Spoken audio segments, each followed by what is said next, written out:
Welcome, Michael. Great thing to meet you again, and welcome to Buddhist Soul. This is the second show that we together talking about Cambodia and Thailand. But this time we do not talk about the war, but we talk about the peace agreement. We have President Donald J. Trump and Prime Minister Anwar Ibrahim and all Asian leader and world leader joined together Asian Summit. It's the 47 Asian Summit. It's a very much important meeting for Asian and for our world and also for Cambodia and Thai. Especially, we have President Donald J. Trump join that meeting. From your side, from your perspective, Michael, what do you think about this peace agreement deal on the table have with Donald J. Trump? Well, it just shows how great of a leader, President Trump is to have compassion for a country like Cambodia and Thailand, and arguably two countries who's been recently not been looked upon in the greatest light, right? We have Kash Patel, the FBI director, just announced that Cambodia and Thailand has been operating scam centers, scamming over $10 billion. But President Trump, he never once retweeted that. He never once congratulated his FBI director because he sees what we can become together. I think a lot of times lawmakers in Washington and around the world, it's easy to just criticize one another and continuing to go down a pathway that ends in not in peace. It ends in disruption. It ends in distrust, right? Yeah. But President Trump always walks into any situation and sees what we can do together. And what he saw today was clearly that we can broker a peace deal between Cambodia and Thailand. Yeah. In fact, we can even increase trade, bilateral trade, and that's what he did as well. He added that Cambodia and the United States will now trade rare earth minerals. And that in itself is historic.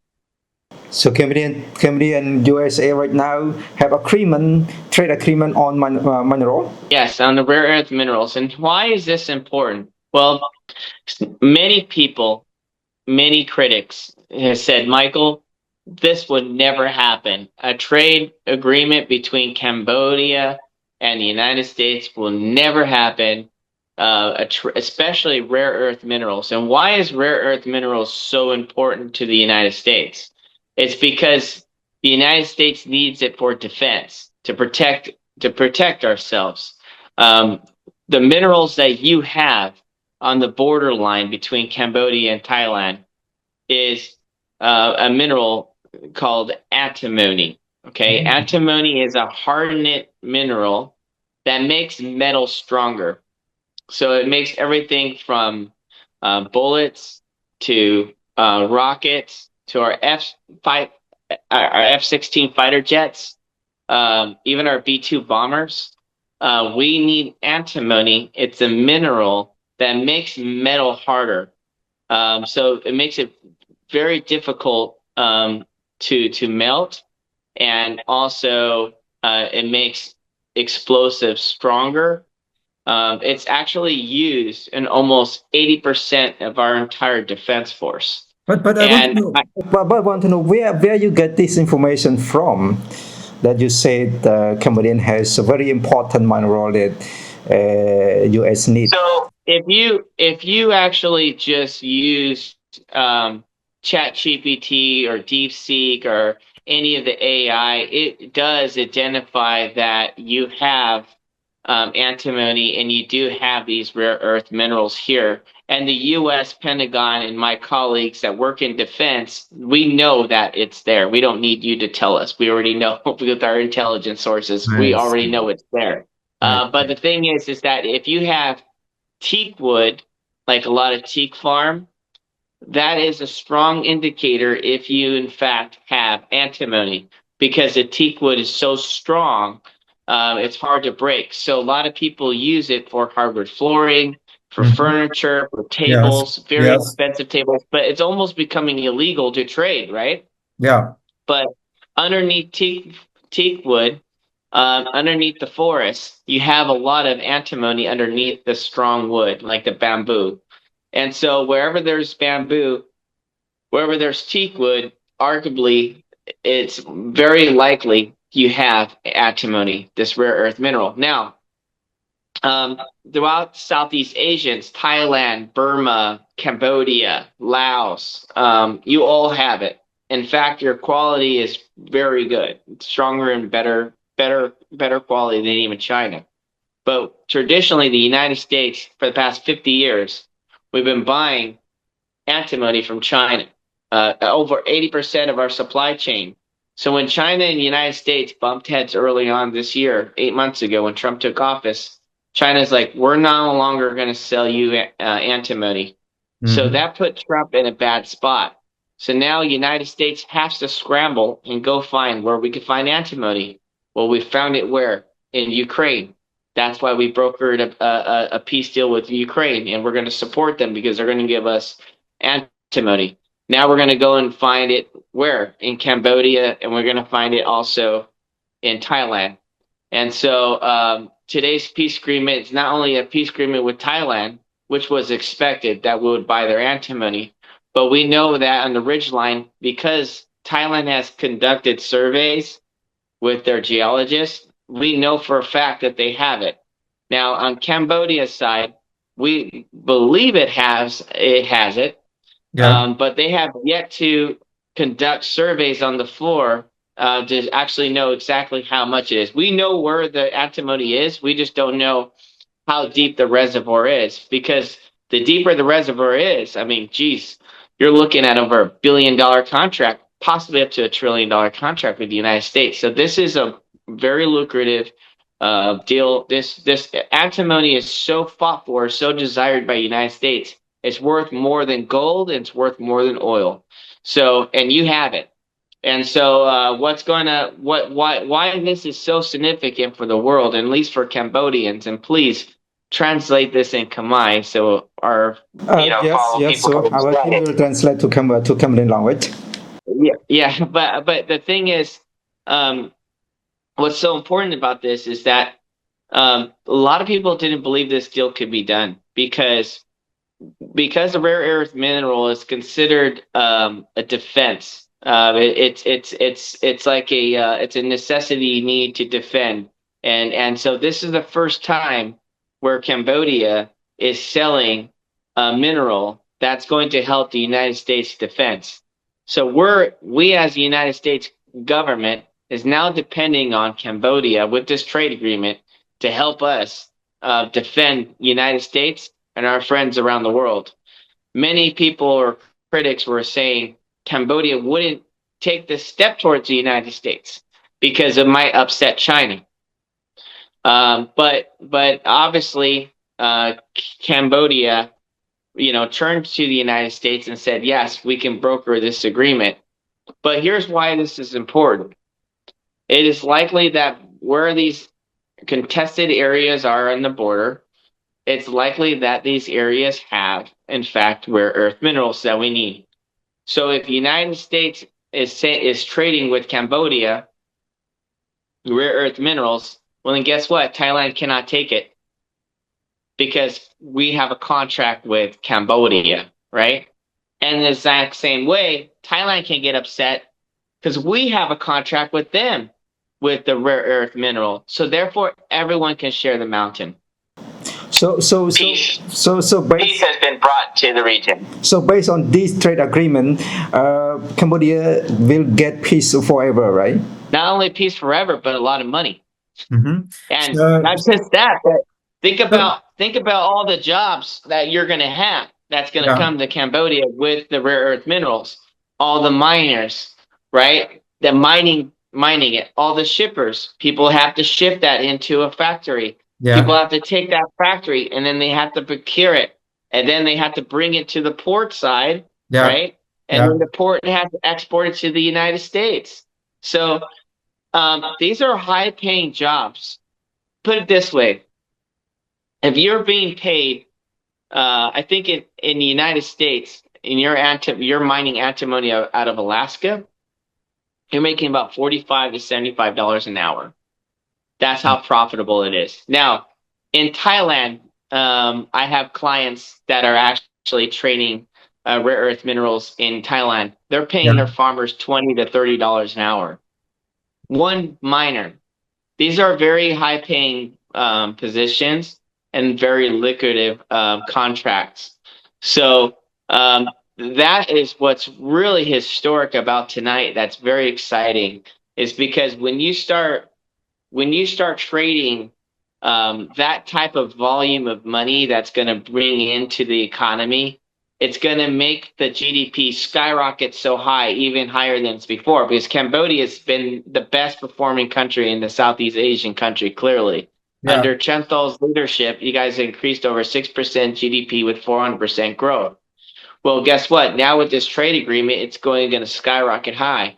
The only thing is that the scam centers are in the way with that trust. But what have we seen Prime Minister Hamenet do? He busted all the scam centers. And people are criticizing on the United States, are they really going to clean out the corruption?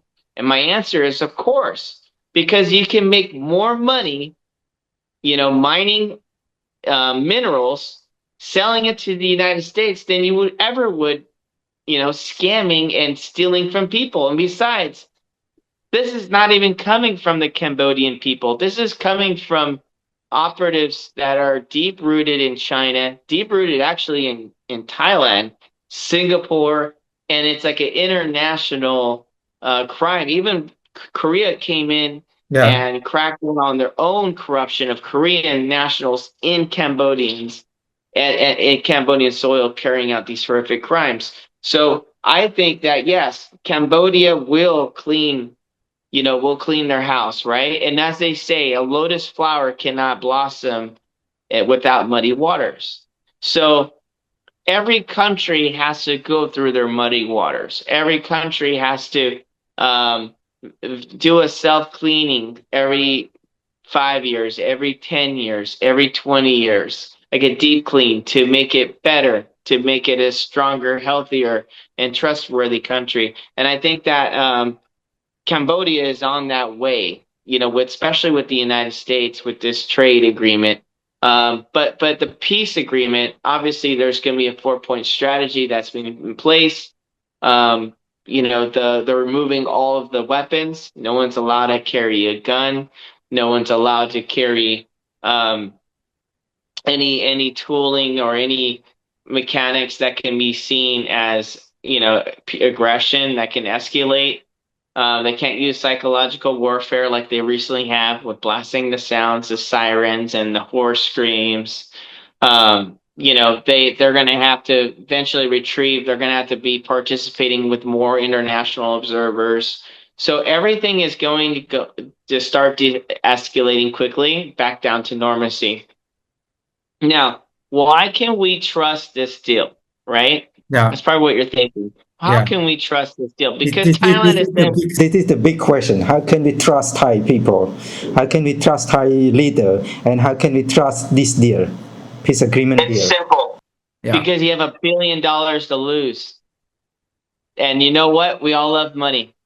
So Thailand cannot afford to lose the contract between the United States Mhm. and the US government trading for rare earth minerals. They cannot afford it. It's not worth it because they're going to make so much money. And Thailand has more money.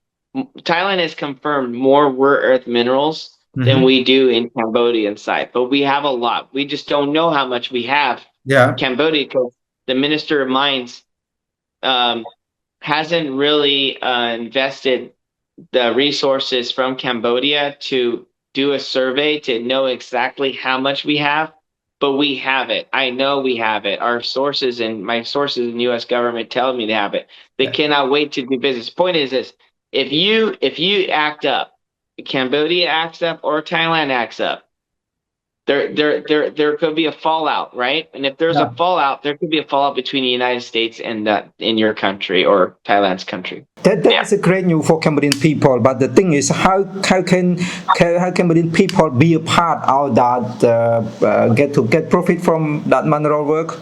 So the contract is people, they don't going to know be anything.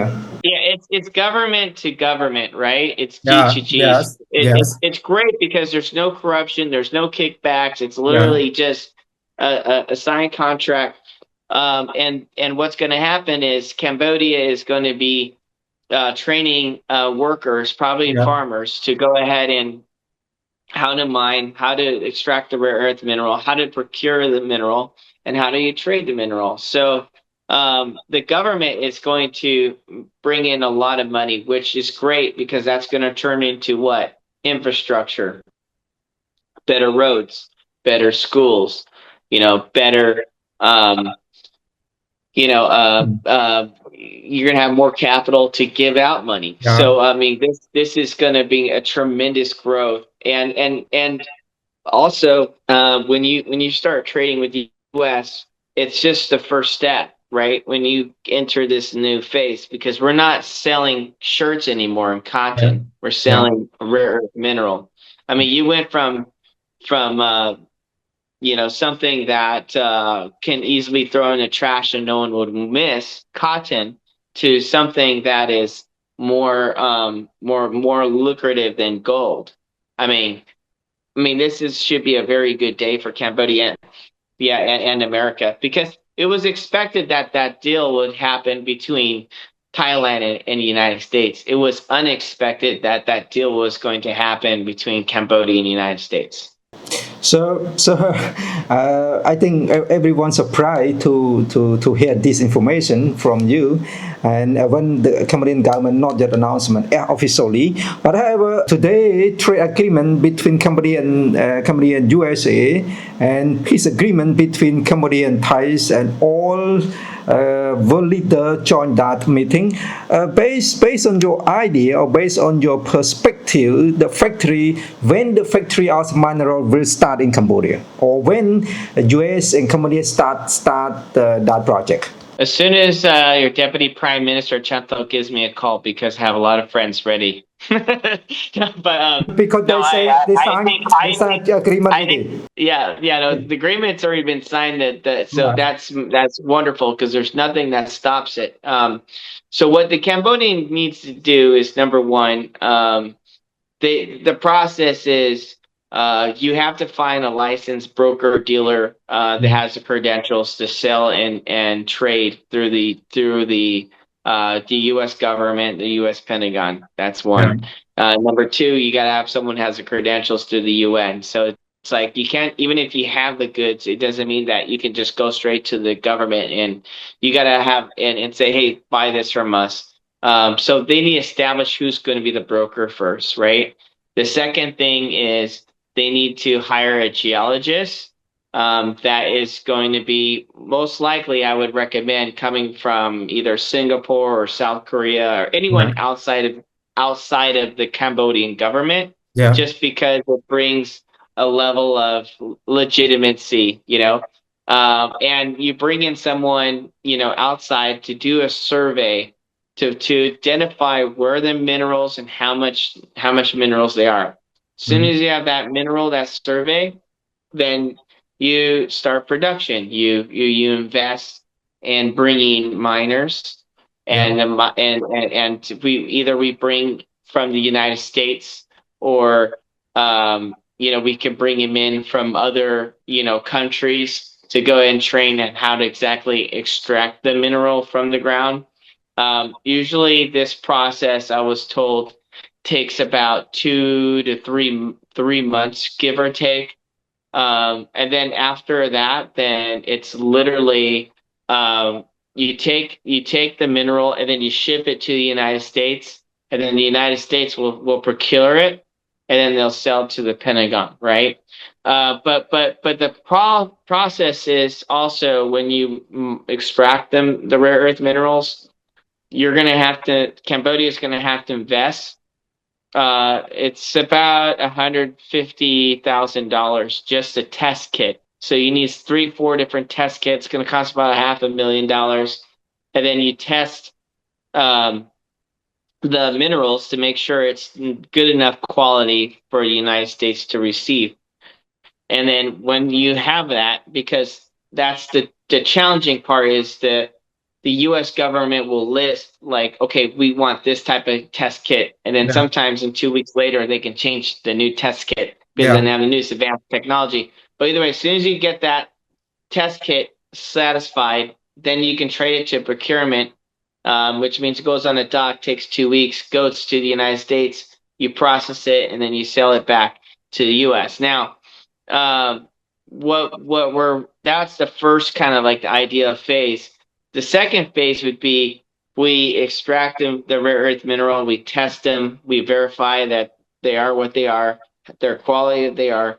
Then what you do is the third phase would be let's start building out our procurement process here in Cambodia, because the more you do in Cambodia, the more money you're going to make. So that's going to actually take some efforts. Either you partner with an existing American company, or we hire and we subcontract out, talented people, talented miners to come to Cambodia to train them to get the production up and running, and then you export these minerals out. Michael, you really attention on that on the mineral project, and because it's a lot of money. Do you have any plan to join that, or you want to be a part Yes, or something? Course. Yeah. Of course, I would love that. Yes, hopefully I'll now that everything is peaceful, my role is going to change hats. I'm going to be. I want to be a good businessman. Everything that I'm speaking about. I was actively working in Thailand.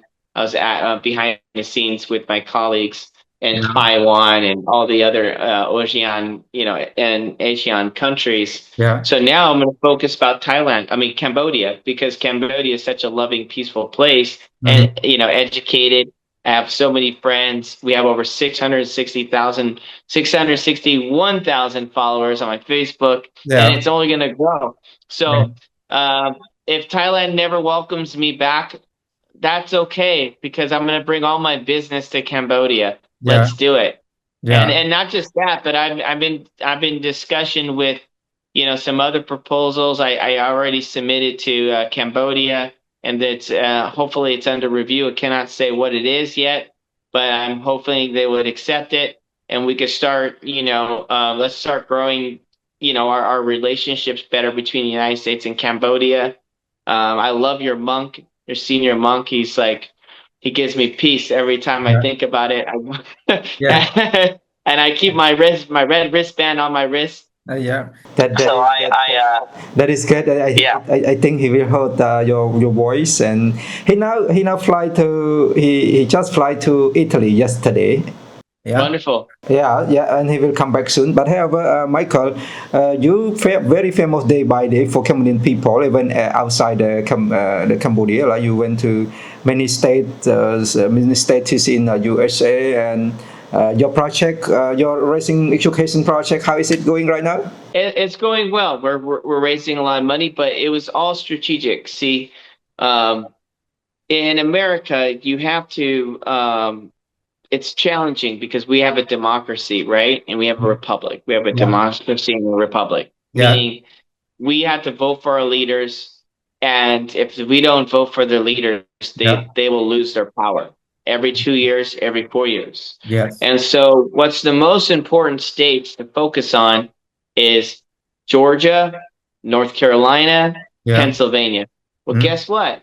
We have a big Khmer community in all those states. Yeah. Right. So I went out and I campaigned to rebuild Cambodia, educating all the lawmakers in Washington, D.C., including the president, because they watch my Facebook page. They read my articles on the Epoch Times. Yes.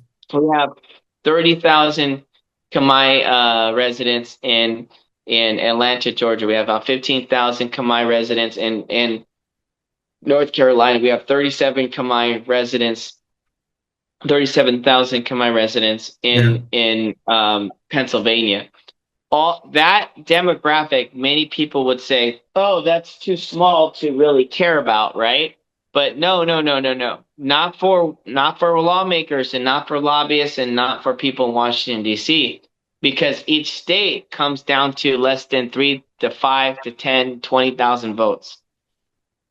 So that demographic, you won't win them all. But if you win in 3 or 5,000 families out of the 30,000, which is Yeah. very much believable. Yeah. And when I'm having speaker events of 500 people attending, it's easy to believe that 500 people will tell 3,000 people to vote for President Trump or Yeah. to not vote for President Trump, which makes our issue an important issue. So as we raise money for the campaign, we're going to strategically pick the Cambodian communities that is what we call a toss-up community, meaning they cannot make up their mind. Am I going to be Democrat or am I going to be Republican? They can't make up their mind on what party they want. So what I'm going to do is we're going to raise money. We're going to continue to raise money into Yeah. these areas and educate them on what lawmakers are for, the interests of peace in Cambodia, right? And Yeah. I will work with anybody. And even though I'm a Republican, I'll even compliment a Democrat. Like we had a vice mayor, um, and from Lowell, Massachusetts. It's like by Boston. He gave me an award for journalism. It was very nice. I immediately turned around and endorsed him. I thank him. He's a Yes. Yes. Democrat, Yes. and Yes. we're supposed to fight each other, right? In America, right? We're Yeah. supposed to hate one another. But guess what? We're loving one another because this peace deal is what unifies us. And when we send that message to Washington as we're raising money and as we're campaigning that we want Cambodia wants peace, American Khmer people want peace, and I have to make it very clear. I don't care if you're on the opposition party. I Yeah. don't care if you're on the Communist Party or the Yeah. Cambodian Party or the Democrat or the Republican Party. Yeah. We're only on one party. That's peace, the Peace. peace party. Peace And we're party. here to help. Yeah. Yeah. We're here to help the people. Yeah. So we raised now GoFundMe, we're having issues with updating the money because there's been so much donations coming in. The banks are holding it for about 1 to 2 weeks and it's a little irritating. But to date, we're about $37,000 raised. And I have a speaking engagement coming up in Houston, Texas, possibly in Long Beach. And I got so many requests from Minnesota, Florida, Toronto, Montreal, Canada, Yeah. Paris, Yeah. South Korea. Like I'm just getting everywhere, all over the world. I can't believe it. That is a huge project, and a lot of people join with your raising raising for education in Cambodia. But Michael, we back to the peace agreement today at Kuala Lumpur. Prime Minister Hun Manet, when he stand up to speak to the express his gratitude to Donald J. Trump, he said in front of his face, we, instead of Cambodian people, nominate Nobel Prize Peace for you, Donald J. Trump. Excellency Hun Manet talked like this in front of Donald J. Trump. So everyone everyone happy and give a hand. And how do you feel from that expression? And do you think the next year, because this year Nobel Peace Prize is gone, so the next year, do you think the next year is Mr. Donald J. Trump, or who will get Nobel Peace You know Prize? what? Yeah, you know what? I'll tell you. I lost a lot of respect for the Nobel Peace Prize, me personally, because when the Nobel Peace Prize committee Yeah. denied President Trump, they're Yeah. not denying President Trump. Yeah. They're denying what Cambodia recommends. They're denying the most holiest man, arguably, the Yeah. man that's responsible for the entire 17.8 million Khmer Cambodian people Yeah. worldwide. They're not acknowledging his recommendation. And so not just the monks, but also the 70,000 monks that broke the silence, but Yeah. also the prime minister, deputy prime minister of Cambodia. And you're looking at 14 other countries that arguably support the Nobel Peace Prize, because there's been two countries that have either some type of conflict or a war, and they're having a way with that. Well, you know, what happened was Nobel Peace Prizes, they made it about politics, not about the real mission of what Yeah. it is. But Yeah. you know what's better than winning a prize? I'll tell you, it's winning the Khmer heart. It really is. I think. When you go to Cambodia and I you see how fat I look on the pictures? Look, when I'm here at Yeah. home, look how skinny I look. See Yes. this? Everything fits, right? Yes. If I You was got in you got you Cambodia, got you got a gift from Cambodian, right? Yeah, what's that? that is very very handsome and looks so handsome. Right, but look, if I was in Cambodia, I wouldn't fit my clothes anymore because I keep eating. Yeah. So, Cambodia is just all about love. And when you win the people over, that's the big prize, right? That's the big prize. I mean, when you go to Cambodia, But look at all. Michael, it's not Yeah. only Cambodian people, but Pakistan leader, Asian leader, all Asian leader, and Middle East leader also announcement as officially give Donald J. Trump a Nobel Peace Prize. Not only Cambodian people, but a lot of our world leader. But Cambodian people, they show their respect very much and from their heart to Donald J. Trump, because Donald J. Trump have a very special mission, and right now he got successfully peace agreement between Cambodia and Thai. Right.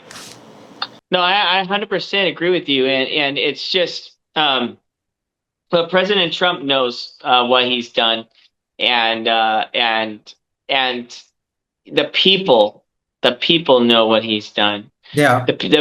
The truth is that no by the end of next week, if not already, no one knows who won the Nobel Peace Prize. Some person from Venezuela, some activist. Yeah. I'm sure she was honorable, but no one knows. But everyone knows President But Trump she also, lost, but no one knows who won. But she also gratitude to Donald J. Trump. She did, but yeah. but like Donald Trump said, she should just hand him the trophy. Okay, like Yes, anyway, it's kind of overrated, yeah. I think now. But I'll tell you, the main thing about President Trump, and I could say even for myself, is why do we put in so much time in this? Is because I never thought I would be in a situation where, with the resources that I have, the friends that I have, we can save a country from a potential war that could kill millions. And I think God's given me a second chance at this, because the last time I was in this situation, it was between Israel and Gaza. Mhm. And I was in Gaza. I snuck in illegally through their tunnels that they created. The Gavati Brigade from the IDF, the Israel Defense Force, Yeah. led me in the tunnels so I can inspect and see, how dangerous it was. And it was very dangerous. And I remember saying to all my friends in Washington and everyone, even at the Knesset, I think a war is going to break. And I said it on camera, it's going to be probably 6 months to a year. Well, little did I know, it was only 1 month later, it happened. And half the people that brought me in the tunnel were all killed. Yeah. Yeah. So I have that in my heart, where I have to, even as a NGO, or if I'm working as a lobbyist, or if I'm working as a journalist, whatever hat and capacity I'm working in, I have to speak up. Yeah. Go ahead. Yeah, probably at the moment you talk a lot about your life in Middle East, and that is really a great challenge, and you are very brave man. We can say you are very brave man, because the day you came second time in Cambodia, at that night when you landing Cambodia, you go straight to the Brahir temple, Brahir provinces. Yeah, Brahir, and you went many places in Cambodia along the border, Brahir, Odominjay, Bantiminjay, and you visit many places, refugee in Cambodia along the border. So, from your perspective, and right now today, Cambodia and Thais sign on deal peace agreement, and we could say that a peace agreement starts in 28 July 2025. But today is 26 October 2025, signed peace agreement in front of Donald J. Trump and many other Asian leaders and also world leaders. So from your side right now, your feeling is peaceful right now, or you still want to come here to talk about, to help Cambodian people, Cambodian children, or want them to know the big project about the mineral in Cambodia? Well, I think for me personally is unlike other people in Washington, D.C., unlike a lot of people even in Cambodia and around the world, right? Yeah. I was one of the few people that got to experience firsthand and what it's like to sleep and live and to feel the struggle and the pain of the refugees in Wat Po and to all the provinces that I've experienced. And so this peace agreement makes me feel at ease because now the tensions are going to de-escalate, and there's no longer going to be a fear is a MK bomb going to drop on my farm tonight? Will there be gunfire that's going to rain over my head as I live in the forest? You know, so I have experience when Thai forces were approaching the borderlines with their guns, and I've experienced getting in back of a vehicle, getting back of a truck, and putting on a bulletproof jacket, putting on a bulletproof vest and helmet, and responding to the scene, and knowing that if I were just to record live and tell the world what's happening, then they would stop and they would go the other way. And just having that thought, and by faith, just my belief alone, most people would say, if someone's running towards you with the gun, you run the other way. But my team, we decided to run towards the fire, and we wanted to run towards the conflict, to record and to wait. And just that alone was able to escalate. And seeing all the people, you know, under panic, under worry, under stress, the stress is so heavy, even though I'm an ocean away, I still feel it spiritually in my body and my heart. So now we get to finally rest and bring peace. So I'm very happy about that. I'm very happy that happy is an understatement. I probably can't even sleep because I can feel like I can sleep, and because it's like after you're under so much stress for such a long period of time. I mean, it feels like a long period of time, but it's not 3 months, right? Since July, or it's a little longer now since July. But the point is, I feel the pain and suffering that the Cambodians have felt, and I'm sympathetic towards that. So I'm happy that we finally, it's symbolic, it's written on a paper, but finally to know that we brought peace, you know, to the region for Cambodians and Thai people. It's wonderful. It's one of my greatest, I feel, contributions. But I want to say this for Americans that are watching. This wouldn't happen without good relationships between me and the Cambodian authorities, right? Because everything I've done, I've always asked for permission, and they always give me credentials. So I'm always thankful for that. Right now, the God please you because your mission is successful. Because now both countries have some sustainable agreement, I think. And they follow based on the map which recognized by France, colonized 1907, 1904.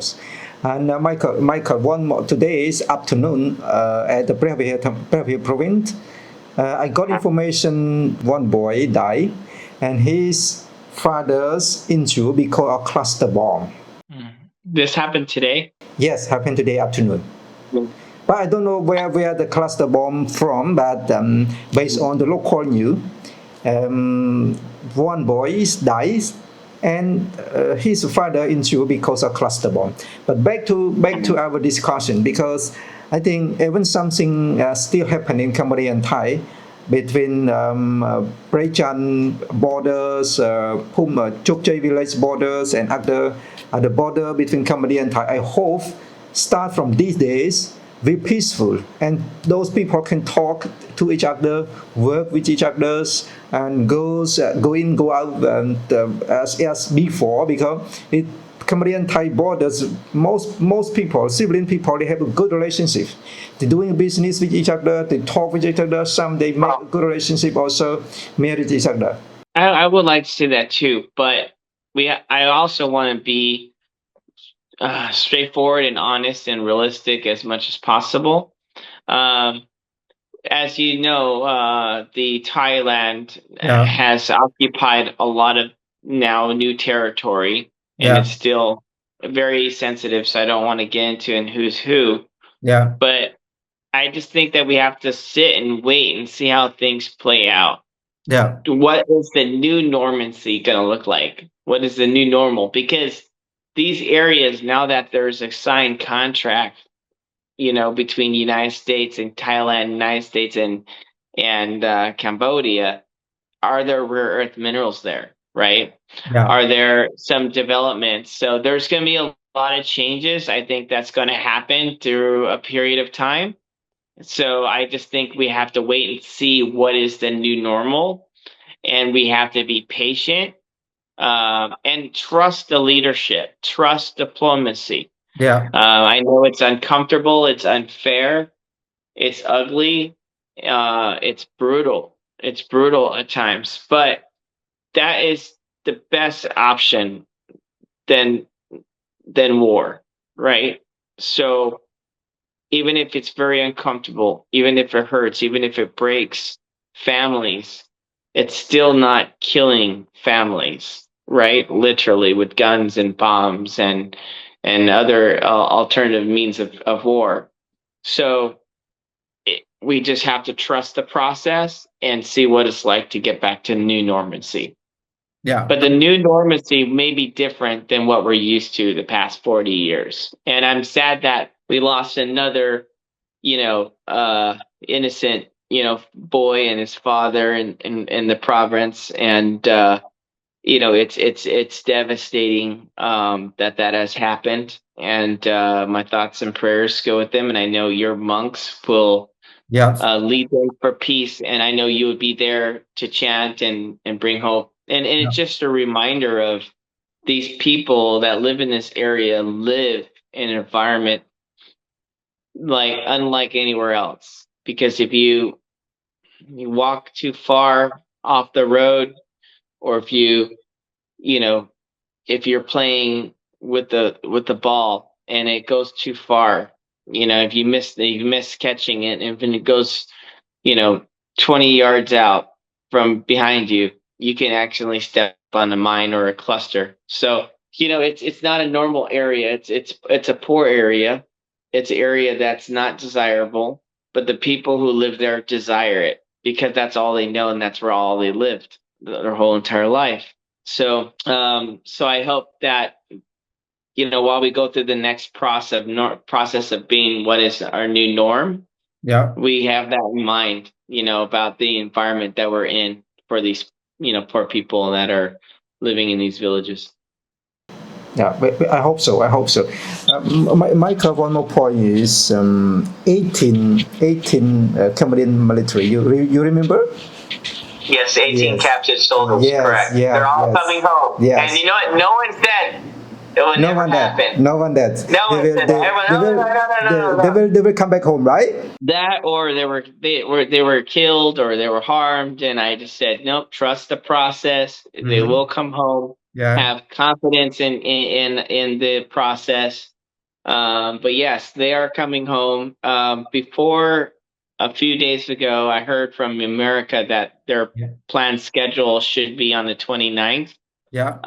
But I'm not too sure exactly. That's not confirmed, so if it doesn't happen, I just said I heard that from the United States. I haven't heard anything from Cambodia. I haven't heard anything from Thailand.